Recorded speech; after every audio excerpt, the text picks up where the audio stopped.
ខ្ញុំឃើញបងប្អូនប្រជាពលរដ្ឋខ្មែរមួយចំនួនចេញអបអរសាទររដ្ឋាភិបាលលោកហ៊ុនម៉ាណែតបងប្អូនយើងនិយាយអ្វីក៏ដោយធ្វើអ្វីក៏ដោយទាមទារឲ្យមានហេតុផលត្រឹមត្រូវបើមិនដូច្នោះទេចាញ់បោកគេហើយតើបងប្អូនរកមូលហេតុពិតប្រាកដឃើញទេទៅនិយាយអបអរសាទររដ្ឋាភិបាលលោកហ៊ុនម៉ាណែតនោះឬក៏ថាតាមគេទេខ្ញុំរកមិនឃើញមូលហេតុច្បាស់លាស់ទាល់តែសោះដែលត្រូវអបអរសាទររដ្ឋាភិបាលលោកហ៊ុនម៉ាណែតក៏ប៉ុន្តែខ្ញុំរកឃើញមូលហេតុជាក់លាក់ដែលត្រូវនិយាយថាបងប្អូនប្រជាពលរដ្ឋម្នាក់ជនជាតិខ្មែរជាបុគ្គលមួយរូបត្រូវអបអរសាទរខ្លួនឯងពេលរដ្ឋាភិបាលក្រមគ្រួសារហ៊ុនយកសំណុំរឿងចំនួនព្រំដែនទៅប្តឹងនៅឯតុលាការយុត្តិធម៌អន្តរជាតិលើ Facebook និងលើបណ្ដាញសង្គមនានារបស់បងប្អូនគួរនាំគ្នាសរសេរថាខ្ញុំមានមោទនភាពចំពោះខ្លួនឯងឬក៏ខ្ញុំអបអរសាទរខ្លួនឯងដែលបានខិតខំប្រឹងប្រែងជំរុញឲ្យរដ្ឋាភិបាលក្រមគ្រួសារហ៊ុនយកបានសំណុំរឿង4ប្រាសាទតាមាន់ធំប្រាសាទតាមាន់តូចប្រាសាទតាក្របីនិងតំបន់មុំ3ទៅប្តឹងនៅឯតុលាការយុត្តិធម៌អន្តរជាតិឲ្យជំរះសេចក្តីនេះគឺជាសមិទ្ធផលនៃការប្រឹងប្រែងរបស់បងប្អូនសុទ្ធសាធដែលអាចសង្កត់ឲ្យរដ្ឋាភិបាលក្រមគ្រួសារហ៊ុនយកសំណុំរឿងទាំង4ទៅប្តឹងនៅឯតុលាការអន្តរជាតិការដែលរដ្ឋាភិបាលប្តឹងទៅតុលាការអន្តរជាតិវាគ្រាន់តែជាតួនាទីរបស់រដ្ឋាភិបាលប៉ុណ្ណោះហើយគឺរដ្ឋាភិបាលមិនប្តឹងទៅវិញទេដែលរដ្ឋាភិបាលនឹងត្រូវជាប់ការចោទប្រកាន់ថាមិនការពារទឹកដីជាតិឬក៏ក្បត់ទឹកដីជាតិហេតុអ្វីបានជាបងប្អូនត្រូវសរសើរខ្លួនឯងឬមានមោទនភាពចំពោះខ្លួនឯងឬអបអរសាទរខ្លួនឯងទី1បងប្អូនត្រូវអបអរសាទរខ្លួនឯងពីព្រោះគឺបងប្អូនខ្លួនឯងនឹងហើយដែលបានលះបង់ធ្វើពលិកម្មតវ៉ាហើយតវ៉ាទៀតទៀមម្ដងហើយទៀមទៀតទៀមមិនឈប់មិនឈរខ្លះត្រូវគេគំរាមកំហែងខ្លះត្រូវគេវាយដំច្រំធាមខ្លះត្រូវគេធ្វើទុកឲ្យចាក់ចេញពីប្រទេសខ្លះត្រូវគេចាប់ដាក់គុកខ្លះមិនមែនជាប់គុកម្ដងទេជាប់គុកម្ដងហើយម្ដងទៀតខ្លះត្រូវគេសម្លាប់អ្នកពលិកម្មរបស់បងប្អូនហ្នឹងយ៉ាងតិច30ឆ្នាំមកហ្នឹងដែលអាចបង្ខំឲ្យរដ្ឋាភិបាលក្រមគ្រួសារហ៊ុនត្រូវដាច់ចិត្តយកសំណុំរឿងចំនួនព្រំដែនចំនួន4ជាមួយថៃទៅប្តឹងនៅឯតុលាការអន្តរជាតិម្ល៉េះឲ្យច្បាស់ណាស់គឺជាសមិទ្ធផលរបស់បងប្អូនហេតុអ្វីទៅអបអរសាទររដ្ឋាភិបាលគ្រួសារហ៊ុនមិនអបអរសាទរបងប្អូនខ្លួនឯងម្យ៉ាងទៀតបងប្អូនពិនិត្យមើលទៅមើលការលះបង់របស់យើងទាំងអស់គ្នារបស់បងប្អូនមកដល់ពេលនេះក្រុមគ្រួសារហ៊ុនទើបតែយកសំណុំរឿង4តូចប៉ុណ្ណោះ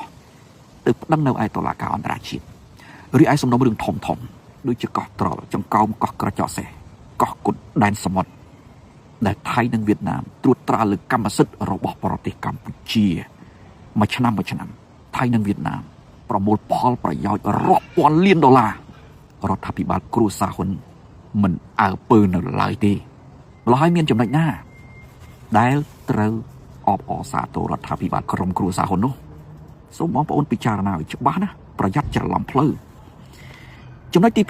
2បងប្អូនត្រូវអបអរសាទរខ្លួនឯងហើយពីព្រោះបងប្អូនខ្លួនឯងនោះដឹងច្បាស់ណាស់ថាប្រាសាទតាមាន់ធំប្រាសាទតាមាន់តូចប្រាសាទតាក្របីតំបន់មុំ3សុទ្ធតែជាប្រាសាទនិងទឹកដីរបស់ប្រទេសកម្ពុជាក៏ប៉ុន្តែក្រុមគ្រួសារហ៊ុនទៅវិញទេដែលនៅពេលដែលបងប្អូនជំរុញម្ដងហើយម្ដងទៀតចេះតែដោះសាររាប់ទសវត្សរ៍មកនេះថាគ្មានប្រទេសជិតខាងឯណាមកឈ្លានពានទឹកដីនៃប្រទេសកម្ពុជាហើយពន្យាពេលមិនឈប់បញ្ឈរមិនព្រមប្តឹងទៅតុលាការយុត្តិធម៌អន្តរជាតិឡើយនេះអាការពន្យាពេលរាប់ទសវត្សរ៍ព្រមទាំងការមិនគិតគូរប្តឹងសំណុំរឿងធំដទៃទៀតណាដែលរដ្ឋាភិបាលត្រកូលហ៊ុនកំពុងតែធ្វើប្រងើយកន្តើយនោះគឺជាអំពើទុច្ចរិតនយោបាយចំពោះទឹកដីជាតិកម្ពុជាខ្ញុំមិនហ៊ានថាក្បត់ជាតិទេរឿងក្បត់ជាតិឬក៏អត់ចាំទុកឲ្យតុលាការឯករាជ្យមួយកាត់ទៅដឹងច្បាស់ម្ល៉េះហើយ តើបងប្អូនទៅសរសើររដ្ឋាភិបាលក្រុមគ្រួសារហ៊ុនយ៉ាងម៉េចនៅពេលដែលបញ្ហាទាំងអស់នេះបងប្អូនជាអ្នកដឹងឮច្បាស់លាស់និងជាអ្នកព្យាយាមជំរុញឥតឈប់ឈរហើយមូលហេតុទី3ដែលបងប្អូនប្រជាពលរដ្ឋខ្មែរត្រូវអបអរសាទរខ្លួនឯងមិនមែនអបអរសាទររដ្ឋាភិបាលហ៊ុនម៉ាណែតទេពីព្រោះគឺបងប្អូនខ្លួនឯងនោះហើយដែលធ្វើសកម្មភាពការពារទឹកដីជាតិកម្ពុជារបស់ខ្លួនឯងដោយខ្លួនឯងរីឯរដ្ឋាភិបាលលោកហ៊ុនម៉ាណែតគ្រាន់តែសម្រេចចិត្តប្តឹងទៅតុលាការយុតិធធម៌អន្តរជាតិដោយសារតែទាល់ច្រកទៅនឹងសកម្មភាពទាមទារមិនទម្លាក់ចោលមិនចុះចាញ់របស់បងប្អូនតែប៉ុណ្ណោះហើយរឿងដែលយើងមិនអាចអបអរសាទររដ្ឋាភិបាលលោកហ៊ុនម៉ាណែតបានតតែសោះនៅត្រង់ថាពេលដែលរដ្ឋាភិបាលលោកហ៊ុនម៉ាណែតយកសំណុំរឿង4ទៅប្តឹងនៅឯតុលាការយុតិធធម៌អន្តរជាតិបែរទៅជារដ្ឋាភិបាលក្រុមគ្រួសារហ៊ុននេះយកបណ្ដឹងទាំងនេះទៅលេងជាល្បិចឃោសនានយោបាយបង្វែរចំណាប់អារម្មណ៍របស់ប្រជាពលរដ្ឋខ្មែរទាំងក្នុងនិងក្រៅប្រទេសកុំឲ្យនឹកឃើញអំពីអក្រិតកម្មវល់នៅក្នុងប្រទេសកម្ពុជាដែលមានក្រុមគ្រួសារហ៊ុននៅពីក្រោយតើអក្រិតកម្មអ្វីខ្លះអក្រិតកម្មឆ្លងដែនធំ Humanity Research Consultancy រកឃើញច្បាស់ណាស់គណៈបកប្រជាជនកម្ពុជាអុកញ៉ាមន្ត្រីជាន់ខ្ពស់នៃរដ្ឋាភិបាលក្រុមគ្រួសារហ៊ុនប្រកាសជាជាប់ពាក់ព័ន្ធលោកហ៊ុនសែនលោកហ៊ុនម៉ាណែតសរុបយ៉ាងតិច28នាក់គឺជាមេបណ្ដាញអក្រិតកម្មឆ្លងដែននៅលើទឹកដីនៃប្រទេសកម្ពុជាហើយពួកគេចិញ្ចឹមកម្លាំងបុគ្គលិករហូតទៅដល់យ៉ាងតិច150,000នាក់ឲ្យធ្វើការឲ្យពួកគេក្នុងរឿងអក្រិតកម្មឆោបោកនិងលាងលុយកកខ្វក់នេះគឺជាវិបត្តិធំសហគមន៍អន្តរជាតិកំពុងតែតាមដានមែនទែនហើយកម្ពុជាអាចនឹងប្រឈមទៅក្នុងក្រុមប្រទេសដែលសហគមន៍អន្តរជាតិដាក់ទៅក្នុងបញ្ជីប្រភេទឬក៏បញ្ជីខ្មៅដោយកូរ៉េខាងជើងឯងអញ្ចឹងតាក់ទងទៅនឹងការចរាចរណ៍លុយជាអន្តរជាតិបើធ្លាក់ដល់ដំណាក់កាលហ្នឹងណាសេដ្ឋកិច្ចកម្ពុជាងើបមិនរួចទេសង្គមកម្ពុជានឹងច្របូកច្របល់ខ្លាំងនៅស្របពេលដែលសហរដ្ឋអាមេរិកក៏មិនបានបង្ហាញសញ្ញាបន្ធូរបន្ថយពន្ធលើទំនិញរបស់កម្ពុជានាំទៅទីផ្សារសហរដ្ឋអាមេរិកឡើយ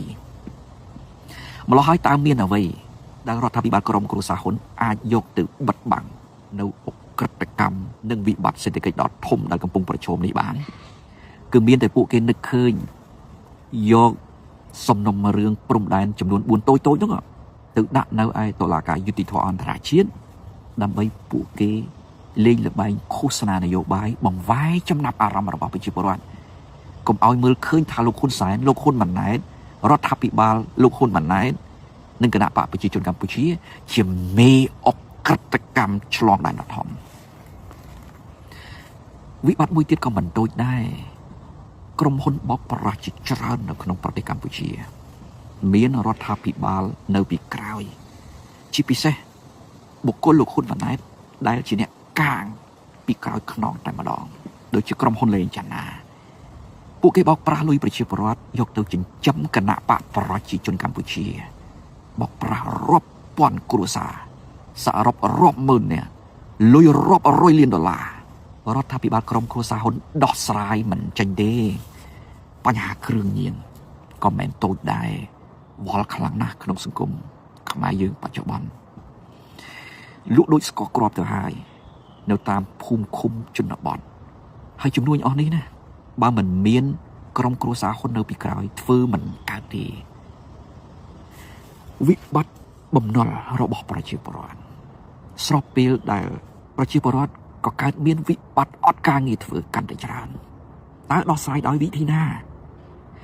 ម្ល៉េះហើយក្រុមគ្រួសារហ៊ុនដែលដឹកនាំរដ្ឋាភិបាលនៅប្រទេសកម្ពុជាបច្ចុប្បន្នពេលដែលខ្លួនគ្មានវិធីដោះស្រាយមានតែប្រឹងយកសំណុំរឿងព្រំដែន4តូចៗហ្នឹងទៅដាក់នៅឯតុលាការយុតិធធម៌អន្តរជាតិដើម្បីបង្វែរចំណាប់អារម្មណ៍របស់ប្រជាពលរដ្ឋខ្មែរកុំឲ្យមើលឃើញអំពីវិបត្តិអក្រិតកម្មធំៗនៅប្រទេសកម្ពុជារួមទាំងអក្រិតកម្មនយោបាយផងបងប្អូនមើលចិត្តសាស្ត្រនយោបាយរបស់លោកហ៊ុនសែនឲ្យធ្លុះណារឿងបណ្ដឹងព្រំដែនតូចៗចំនួន4ទៅតុលាការយុតិធធម៌អន្តរជាតិនោះ លោកហ៊ុនសែនមានបំណងលេងរហូតដល់2អាណត្តិគឺអាណត្តិហ្នឹងនិងអាណត្តិក្រោយដើម្បីព្យាយាមទប់ទល់ការងើបឡើងរបស់ប្រជាពលរដ្ឋកុំឲ្យតវ៉ារឿងអយុត្តិធម៌ទាំងអស់នៅក្នុងសង្គមហើយគោលដៅពិតប្រាកដរបស់លោកហ៊ុនសែនមានតែប្រើវិធីហ្នឹងក្នុងការរក្សាអំណាចរបស់លោកហ៊ុនម៉ាណែតឲ្យបាន2អាណត្តិសិនបើបងប្អូនមើលមិនធ្លុះអំពីល្បិចកលតាក់ទិចនយោបាយរបស់លោកហ៊ុនសែនទេណាហើយចេះតែប្រើពាក្យអបអរសាទររដ្ឋាភិបាលហ៊ុនម៉ាណែតណាចាញ់បោកលោកហ៊ុនសែនជ្រៅណាស់ហើយចាញ់បោកលើកនេះណាកម្ពុជារបស់យើងគឺនឹងធ្លាក់ទៅក្នុងវិបត្តិយ៉ាងធំជាពិសេសវិបត្តិអក្រិតកម្មដែលនឹងពន្លិចកម្ពុជាពិបាកងើបរួច